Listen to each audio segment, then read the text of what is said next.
जहां एक तरफ करवा चौथ की तैयारियां जोरों शोर से जारी हैं, तो वहीं दूसरी जानिब उत्तर प्रदेश की फिजा में नफरत का जहर घोला जा रहा है। हिंदुत्व नजरिए से वाबस्ता इंतहा पसंद तंजीमें क्रांति सेना और शिवसेना बाजारों में गश्त करते हुए हिंदू खवातीन को खबरदार कर रही हैं कि वो अपने हाथों पर मुस्लिम फनकारों से मेहंदी ना लगवाएं।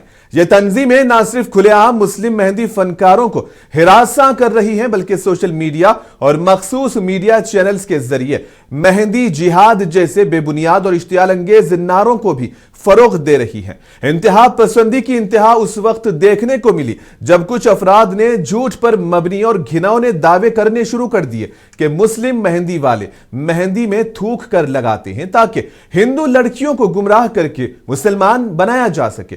ऐसा लगता है जैसे मोहब्बत, रवादारी और फन के रंगों को फिरकेवारियत की सियाही से दागदार करने की पूरी कोशिश की जा रही हो। मेहंदी के कई मुस्लिम फनकार जो बरसों से करवा चौथ जैसे त्योहारों पर अपने फन का मुजाहरा करते आए हैं, इस साल खौफजदा और परेशान दिखाई दे रहे हैं। इस सारे मामले में सबसे अफसोसनाक पहलू यह है कि ना तो रियासती हुकूमत ने कोई सख्त मौक़िफ़ अपनाया और ना ही पुलिस ने ऐसे अनासिर के खिलाफ कोई कार्रवाई की है।